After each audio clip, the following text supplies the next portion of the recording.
सादर नमन। हमारा आज का विषय है संत रविदास जी की साखियाँ और पद। इससे पहले हमने संत रविदास जी का जीवन परिचय और उनकी काव्यगत विशेषताएं कर ली है। ठीक है, आज हम करेंगे उनकी पोइट्री। तो आपको ये तो पता ही है कि जो संत रविदास हैं वो भी निर्गुण काव्य धारा के 11 श्री शाखा के ही कवि है। ठीक है, तो हम इसकी पोइट्री अब करते हैं शुरू।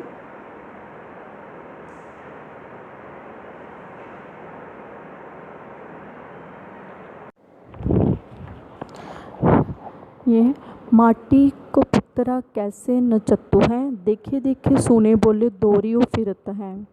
जब कुछ पावे तब गर्व करत है, माया गई तब रोवन लगत है। मन बच कर्म रस किसे लुभाना, बिनस गया जय काहू समाना। कह रविदास बाजी जगु भाई, बाजी गरस्यों मोहि प्रीत बन आई। ठीक है, इसमें जैसे आपको पता है माटी का पुतरा कौन है? जो हम, ठीक है, मनुष्य जो मिट्टी का बना हुआ पुतला है। ठीक है, इसमें ये बता रहा है जो संसारिकता का चित्रण है। ठीक है, वो किया गया है कि संसार मनुष्यता का पूरा चित्रण किया गया है। और उसमें जो मानवीय अहम है, अहम होता है जो अहंकार है, उसका उल्लेख किया गया है कि जो मनुष्य है वो किस प्रकार अहंकार में नाच रहा है। ठीक है, अब शुरू करते हैं कि माटी को पुतरा कैसे नचत्तु है, कि मिट्टी का पुतला किस प्रकार नाचता है। अर्थात नश्वर मनुष्य अनेक प्रकार से अपना जो अहम है, जो स्वार्थ भावना है, उसकी घोषणा करता है। देखे देखे सुने बुले दोरियो फिरते है। देखना अर्थात देखना, और सुने अर्थात सुनना, और बोलो अर्थात बोलता, और दोरियो फिरता है अर्थात दौड़ता फिरता है। वो कहता है कि मनुष्य जो माटी का पुतला है, जो देखता है, सुनता है, बोलता है तथा दौड़ता फिरता है। जब किश पावे तब गर्व करत है, जब इसे कुछ प्राप्त हो जाता है। ठीक है, ऐसे ना मनुष्य जब कोई बड़ी पदवी प्राप्त कर लेता है, चाहे कोई माया प्राप्त कर लेता है, किसी भी प्रकार की माया हो। ठीक है, माया के अंदर सभी कुछ आ जाता है, सिर्फ पैसे ही नहीं आते, आमदनी ही नहीं आती, इसमें सब कुछ आ जाता है। जैसे बच्चे आ जाते हैं, ठीक है, पुत्र आ जाता है, हर तरह की मतलब के माया, जो संसार में जितनी भी चीज़ें वो सारी की सारी क्या है? माया। तो वो कहते हैं कि जब कुछ पावे तब गर्व करता है, कि जब इसे कुछ प्राप्त हो जाता है तो ये क्या करता है? गर्व करने लगता है। ऐसा है ना, मनुष्य की प्रवृत्ति इसी प्रकार की, जब उसे कुछ प्राप्त हो जाता है तो वो उसमें जो अहम है वो आ ही जाता है, वो गर्व करने लगता है, अहंकार करने लगता है। माया गई तब रोमन लगता है। माया अर्थात धन के नष्ट हो जाने पर, धन ये नहीं कि अकेला पैसे वाला, ठीक है, चाहे उसके पुत्र हो, पुत्री हो, बीवी हो, ठीक है, कोई भी हो, ठीक है, किसी भी चीज़ की, चाहे उसका बिजनेस ही हो, वो क्या करता है कि जब वो नष्ट हो जाता है तो क्या करता है? वो रोने लगता है। देखोगे थोड़ी सी चीज़, चाहे उसके पास बहुत ज़्यादा धन है, लेकिन इतना सा भी धन उसका चला जाए तो वो क्या करता है? रोने लगता है उस पर। ठीक है, तो इसी प्रकार बताया गया है कि जब वो थोड़ी सी चीज़ प्राप्त करता है तो पहले तो वो उसका अहंकार करता है, लेकिन अगर थोड़ी सी भी चीज़ उससे छिन जाए तो वो क्या करने लगता है? रोने लगता है। मन बच कर्म रस किसे लुभाना, बिनस गई जह कहूँ समाना। क्या कहते हैं कि मन वचन और कर्म से, ठीक है, मन अर्थात मन बच अर्थात वचन, और कर्म अर्थात कर्म, रस किसे लुभाना, कि मन वचन और कर्म से ना जाने जे किस रस पर लुब्ध हो गया है। ठीक है, बिनस गई जय कहो समाना, कैसे नष्ट होने पर कहीं जाकर समा जाता है। जब ये नष्ट हो जाता है तो क्या होता है? इनसे कोई भी चीज़ नष्ट हो जाए तो ये खुद कहीं जाकर समा जाता है। कहे रविदास बाजी जगुबाई, बाजी गरस्यों मोहि प्रीत बन आई। तो रविदास जी कहते हैं कि ये संसार तो एक बाजी है, बाजी जगुबाई, जगु अर्थात ये जग, ये संसार क्या है? एक बाजी है, बाजीगर मोहि प्रीत बन आई। तो क्या कहते हैं कि मेरा उस बाजीगर से प्रेम हो गया है। ठीक है, बाजीगर जहाँ किसको कहा गया है? परमात्मा को कहा गया है। ये चीज़ ध्यान में रखनी है आपने। आगे देखो, आगे क्या है? राम मैं पूजा कहाँ चढ़ाऊँ, फल और फूल अनूप न पाऊँ। थनहर दूध को बछड़ाऊँ जूठारी, पहुप बवर झलमीन भिगारी। इसमें है कि रविदास जी क्या बताते हैं कि प्रभु की महानता के आगे, ठीक है, प्रभु की जो महानता है उसके आगे क्या है? जो पूजा सामग्री है जो हम चढ़ाते हैं प्रभु के सामने, वो सब क्या है? तुच्छ है, अर्थात वो ज़ीरो है, उसका कोई अर्थ ही नहीं है। तो कवि के कहने का तात्पर्य यही है कि इस संसार का कोई भी पदार्थ ईश्वर की पूजा के योग्य नहीं है। ठीक है, जो हम जब बाहर के जो पूजा पदार्थ यूज़ करते हैं उसका कोई भी अर्थ नहीं है। ठीक है, जब देखो, राम मैं पूजा कहाँ चढ़ाऊँ, फल और फूल अनूप ना पाऊँ। नूह पर था तो अनोखे राम मैं पूजा कहाँ चढ़ाऊँ। रविदास जी कहते हैं कि हे प्रभु, मैं आपकी पूजा के लिए शुद्ध सामग्री कहाँ से लाऊं, फल और फूल अनूप ना पाऊं। मुझे आपकी पूजा के योग्य कहीं से भी अनोखे फल और फूल नहीं मिलते। थनहर दूध को बिशारू जुठारू, ठीक है, कहता है कि अगर मैं आपके समक्ष दूध लेकर आऊं, लेकिन वो दूध क्या है, वो पवित्र नहीं है। कैसे पवित्र नहीं है कि स्तन के दूध को जो बच्चियां है वो जूठा कर देती हैं। पुष्प बवर जल मीन बगारू, पुष्प क्या है, पुष्प, और बवर क्या है, वो जो भंवरा होता है फूलों के आसपास जो घूमता रहता है, ठीक है। जल अर्थात पानी और मीन अर्थात मछली, बिगाड़ी अर्थात बिगाड़ दिया है, अपवित्र कर दिया है। क्या बोलता है, पुष्प भंवर जल मीन बिगाड़ी, के पुष्पों को भ्रमर अर्थात भंवरा जूठा कर देता है, जिससे उनकी पवित्रता भंग हो जाती है। जल मीन बिगाड़ी, और जल की पवित्रता को मछली नष्ट कर देती है। आगे बात है, मल्ल्यागिरी बेदिया भुजंगा, क्या कहते हैं कि मल्ल्यागिरी, ठीक है, मल्ल्यागिरी एक पर्वत है, ठीक है, उसको बोला है मल्ल्यागिरी पर उगने वाले, मल्ल्यागिरी बेदिया भुवंगा विश्व अमृत दो एक है संगा, ठीक है। क्या कहते हैं कि वहाँ पर मल्ल्यागिरी पर जो उगने वाले चंदन के पेड़ है उस पर क्या है, सांप लिपटे रहते हैं, अतः चंदन की लकड़ी की शुद्धता भी समाप्त हो जाती है। विश्व अमृत दो एक के संगा, वहाँ पर क्या है कि विश्व और अमृत दोनों क्या है, साथ साथ रहते हैं। मन ही पूजा मन ही धूप मन ही सेऊ सहज स्वरूप, तो क्या कहते हैं रविदास जी कि मेरा मन ही प्रभु की पूजा तथा उस पूजा में रखी जाने वाली सुगंधित धूप है। मन ही सोऊ सहज स्वरूप, क्या कहते हैं, मैं तो मन से ही उस सहज स्वरूप वाली ईश्वर की सेवा करता हूँ। पूजा अर्चा ना जानू तेरी कह रदास कवनगत मेरी, क्या कहते हैं कि हे प्रभु, मैं तो आपकी पूजा अर्चना की तो विधि ही नहीं जानता, अतः ना जाने मेरी गति क्या होगी, क्या कि मेरा हश्र क्या होगा, मुझे तो आपकी पूजा अर्चना की कोई भी विधि मालूम नहीं है। जो मैंने ऊपर विधि सारी बताई है, ठीक है, वो कहता है कि दूध अगर मैं लेकर आऊँ, फूल चढ़ाऊँ, या फिर चंदन की सुगंधित धूप जलाऊँ, इनमें से ये सारी चीज़ें क्या है, अपवित्र है, कोई भी पवित्र नहीं है। तो मुझे ये समझ में नहीं आ रहा कि मैं आपके समक्ष क्या चढ़ाऊँ। इसीलिए वो कहता है कि जो मेरा मन है वही क्या है, सुगंधित धूप है, वही मैं उससे ही पूजा करूँगा उस ईश्वर की। इसमें जो है कि जो भक्ति के बाह्य डंबर है, ठीक है, अब देख लो ना, यहाँ से जो भक्ति के बाह्य डंबर है उसका चित्रण किया गया है, पता चल रहा है ना इसमें से कि जो उसके बाह्य डंबर है, जो दिखावा है, ठीक है, हम लोग करते वो क्या है, उसका उन्होंने चित्रण किया है उसको ख़त्म करने के लिए। आगे देखो, ज्यों तुम गिरवर तो हम मोरा, तो ज्यों तुम चंद तो हम पए चकोरा, माधवे तुम ना तोरो तो हम नहीं तोरे, तुम स्यों जो तोर कवन स्यों जोड़े, जो तुम दीवरा तो हम बाती, जो तुम तीर्थ तो हम जाती। तो यहाँ पर क्या है, जो रविदास जी हैं उन्होंने भक्त और भगवान के अटूट संबंध पर प्रकाश डाला है, ठीक है, उनका जो संबंध होता है उस पर प्रकाश डाला है। उन्होंने परमात्मा के साथ अपना संबंध विभिन्न रूपों में प्रकट किया है। जो आपको लग रहा है ना, विभिन्न रूपों में प्रकट किया, जैसे वो कहता है कि जब अगर तुम चंद है तो मैं चकोर हूँ, अगर तुम गिरवीर है तो मैं मोरा हूँ। तो यहाँ से पता चल रहा है कि वो क्या है, वो परमात्मा के साथ जो अपना संबंध है विभिन्न रूपों में प्रकट कर रहे हैं, ठीक है। हम पढ़ते हैं, जो तुम गिरवर तो हम मोरा, गिरवर क्या होता है, पर्वत, ठीक है, जो तुम चंद तो हम पे हैं चकोरा। तो वो बोलते हैं कि यदि आप श्रेष्ठ पर्वत के समान हैं तो हम मोरा, तो मैं क्या हूँ, उस पर आनंद क्रीड़ा करने वाला मोर के समान हूँ। जो तुम चंद तो हम पे चकोरा, यदि आप चांद है तो मैं क्या हूँ, चकोर। चकोर क्या करती है, चांद को एकटक देखती रहती है, निहारती रहती है। तो इसी तरह वो कहता है कि यदि आप चांद है तो हम उसकी तरफ दृष्टि लगाने वाले चकोर के समान हैं। माधवे तुम ना तोड़ो, तोड़ो था तो तोड़ो, तो हम नहीं तोड़े। क्या कहते हैं कि हे माधव, यदि आप हमारे से संबंध नहीं तोड़े तो हम भी आपसे संबंध नहीं तोड़ेंगे। तुमसे तोड़ कवन से जोड़े, कहते अगर मैंने आपके साथ संबंध तोड़ दिया तो मैं किससे जोड़ूंगा। जो तुम दीवरा तो हम बाती, दीवरा जहाँ पर क्या होता है, दिया, ठीक है, दिया को बोला गया है। तो हम बाती, तो बाती क्या जो उसमें जलती रहती हैं। जो तुम तीर्थ तो हम जाती, तो वो कहते हैं कि यदि आप क्या हो, दिया हो, ठीक है, दियरा तो हम बाती, तो मैं क्या हूँ, उसमें जलने वाली बाती हूँ।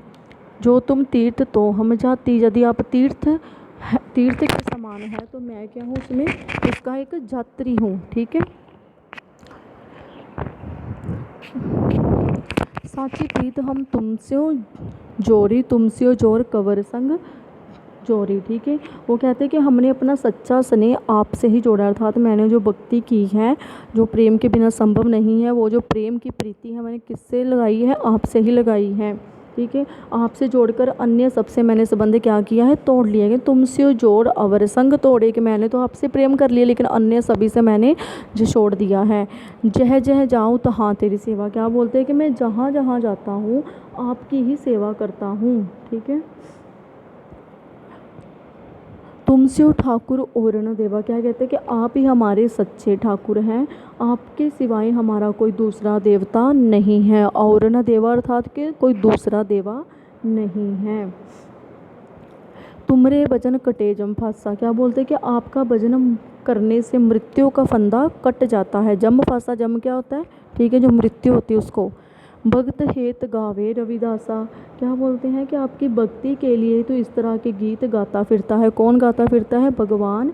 ठीक है, जो संत रविदास है वो बोलते हैं कि आपकी इस भक्ति के लिए ही तो मैं गीत गाता फिरता हूँ, अर्थात अपना उद्गार है वो व्यक्त करता हूँ आपके समक्ष। आगे देखो, भगत ऐसी सुनोरे बाई, आई भक्त तब गई बढ़ाई। कहाँ ब्यो नाचे अरुगाए, कहाँ बोत्यप कीने, कहाँ ब्योजे चरण पखारे जैले तत्व ना छीने, कहाँ ब्योजे मूंड मुड़ाए, कहाँ तीर्थव्रत के चीने कीने सॉरी। तो जहाँ पर वह जो रविदास जी है वो क्या है कि वो अत्यंत विनम्र बनकर प्रभु की भक्ति करना चाहते हैं। वो कहते हैं भक्त ऐसी सुनो रे भाई, तो वो बोलते हैं कि भक्ति तो वह है, कैसी है, आई भक्त तब गई बढ़ाई, कि जिसके आते ही मनुष्य का सारा बड़प्पन तथा अहम है वो नष्ट हो जाता है, समाप्त हो जाता है। अर्थात कि प्रभु भक्ति तो अत्यंत विनम्र भाव से ही करनी चाहिए। ठीक है, ऐसे ना हो कि हम भगवान की भक्ति करें लेकिन हमारे में अहम आ जाए। अगर अहम आ जाए तो वो सब नष्ट हो जाएगी। जहाँ पर वो यही बात कर रहे हैं कि भक्ति के आते ही हमारा अहम नष्ट होना चाहिए, ये नहीं कि हमें अहम बढ़ जाना चाहिए। कहाँ ब्यो नाचो अरुगाए, कहाँ ब्यो तप कीने। ठीक है, वो बोल रहे हैं कि नाचने और गाने से भला क्या होता है, तप से भी क्या होता है। कहो बयोजे चरण पखारे जो लै तत्व न चीने। ठीक है, कहाँ बयोजे चरण पखारे, पखारे अर्थात तो दोना किसको, चरणों को, जो लै तत्व न चीने। ठीक है, तत्व न चीने, जहाँ पर जो तत्व है उस परमात्मा को कहा गया है। ठीक है, उस परम पिता परमात्मा को। वो कहते हैं कि प्रभु की मूर्ति के चरण धोने से क्या होता है, कहाँ तीर्थव्रत कीने, जब तक उस परम सत्य परमात्मा की पहचान नहीं होती तब तक भक्ति के बाहरी साधन क्या है, व्यर्थ हैं। कहाँ ब्योजे मूड मुड़ायो, कहाँ तीर्थव्रत कीने, क्या कहते हैं कि सिर मुड़वाने से भी कुछ नहीं होता। ठीक है, ये मुंडन वगैरह अभी भी चलता है ना, तो वो बोलते हैं कि इससे कुछ भी नहीं होता। कहाँ तीर्थव्रत कीने, के तीर्थ यात्रा और व्रत का भी कोई लाभ नहीं है। स्वामी दास भक्त और सेवक परम तत्व नहीं चीने, कि यदि मनुष्य परम तत्व को नहीं पहचानता, परम तत्व कौन है, वो ईश्वर, वो परमात्मा, अगर उसको नहीं पहचानता तो भक्ति के जो बाहरी साधनों का कोई लाभ नहीं है। जो हम तीर्थ करने जाते हैं, व्रत करते हैं, ठीक है, ये जो मुंडन वगैरह करते हैं, इसका कोई भी लाभ नहीं है अगर हम परमात्मा को पहचानते नहीं, उसके जो परम स्वरूप को जानते ही नहीं हैं। आगे कह रहे दास तेरी भक्त दूर है, बाग बड़े सो पावे। तो क्या कहते हैं, रविदास जी कहते हैं कि हे प्रभु तुम्हारी भक्ति दूर की बात है, मतलब तेरी भक्त दूर है, तेरी भक्त दूर है था, तेरी भक्ति तो दूर की बात है, बाग बड़े सो पावे। ठीक है, जहाँ पर भक्ति दूर की बात है वो कहता है कि आपकी भक्ति करना बहुत कठिन है। ठीक है, परमात्मा की भक्ति करना कठिन है। तो प्रभु बाग बड़े सो पावे, बाग बड़े सो के जो प्रभु भक्ति है वो कौन पा सकता है, जो बहुत सौभाग्यशाली है। ठीक है, कोई सौभाग्यशाली ही आपकी भक्ति प्राप्त कर सकता है। तज अभिमान मेट आपा पर पिपुल्क है चुन खावे। तज अभिमान, तज अर्थात त्यागना किसको, अभिमान को, मेट आपा अपने आप को मिटा देना, पिपलिक का होता है चीटी, चीटी के समान है चुन खावे। ठीक है, वो बोलता है कि जब तक सच्चे भक्ति की कोटि में नहीं आ सकता, ठीक है, मनुष्य क्या बोलता है, तब तक सच्चे भक्त की कोटि में नहीं आ सकता जब तक वह क्या करता है, अपने अहम को मिटा नहीं देता और अपने अहम को मिटाकर पिपलुक है चुन खावे, अर्थात चींटी की भांति पृथ्वी पर पड़े हुए अन्न कण चुनकर नहीं खाता तब तक वह परमात्मा को नहीं पा सकता, उसका भक्त नहीं बन सकता। आगे देखो, ये थे इनके पद। रैदास जी के आगे साखियाँ शुरू होती हैं, ठीक है। इनकी 3 ही साखियाँ हैं इसमें आपको लगी हुई, वो हम शुरू करते हैं। हरी सा हीरा शाड़ी के करे आन की आस, तैनर जमपुर जाएंगे सतबाशे रैदास, ठीक है। हरी का हीरा शाड़ के अर्थात है छोड़ कर, करे आन की आस, आन क्या होता है, अन्य दूसरे बंदे की क्या करता है, आशा लगाता है। तैनर जमपुर जाएंगे, जमपुर क्या होता है, नर होता है मनुष्य, जमपुर क्या है, यमलोक जाना, नरक में जाना, ठीक है। सत्य भाष्य रैदास, सत्य अर्थात सत्य, भाष्य अर्थात सत्य वचन है किसके, रैदास के। वो बोलते हैं यहाँ पर क्या है कि प्रभु की एकनिष्ठ भक्ति का चित्रण किया गया है कि प्रभु एक से ही, वो यहाँ पर आ रहा है करे आन की आशा, आन क्या होता है, अन्य दूसरे की जो आशा लगाता है। तो यहाँ से हमें पता चल रहा है कि वो एक अर्थात एक परमात्मा की भक्ति की बात कर रहा है, एकनिष्ठ भक्ति की बात कर रहा है। कि हरी सा हीरा शाड़ी के, बोलता है कि प्रभु भक्ति को छोड़कर इधर उधर भटकना व्यर्थ है। इसी तथ्य को वो स्पष्ट करते हैं कि हरि के समान बहुमूल्य हीरे को छोड़कर किसी अन्य देवी देवता की आशा करने वाला क्या है, तैनर जमपुर जाएंगे, कहाँ जाएगा, वो नरक में जाएगा। जो क्या करेगा, अन्य देवी देवताओं से आशा करेगा, वो नरक में जाएगा। तो सतभाष्य रैदास के, संत रैदास के इस कथन में सच्चाई है। आगे देखो, रैदास कहे जाके हृदय रहे रैन दिन राम, सो भगता भगवंत सम क्रोध न व्यापे काम। जहाँ पर क्या है, तो कवि बताता है कि जो राम भक्ति करते हैं उन पर कभी भी काम क्रोध आदि जो दुर्भावनाएं हैं वे अपना प्रभाव नहीं डालती, ठीक है। उनमें जो दुर्भावनाएं वो व्यापित नहीं होती। रैदास कहे जाके हृदय रहे दिन रैन दिन राम, क्या कहते हैं कि जिसके हृदय में रात दिन रहे, ये रैन दिन अर्थात रात दिन राम समाये रहते हैं। सो भक्ता भगवंत सम, क्या कहते हैं कि ऐसा भक्त क्या है, भगवान के समान है, समर्थात समान है। क्रोध न व्यापे काम, कि उस पर ना क्रोध का असर होता है और ना ही काम वासना उसे भक्ति पथ से हटा सकती है।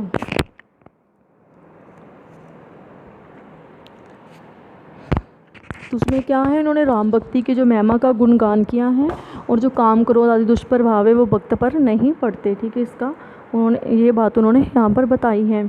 जा देखे गिन उपजे नरक कुंड में वास, प्रेम भक्ति सो उदरे प्रगटते जन रैदास, ठीक है। जा देखे गिन उपजे, गिन अर्थात जो नफरत पैदा होती है, ठीक है। उपजे अर्थात पैदा होना, नरक कुंड में वास, वास अर्थात वास करने वाला, रहने वाला है। प्रेम भक्ति सो उदरे, ठीक है। प्रेम भक्ति क्या है, जो प्रेमा भक्ति है।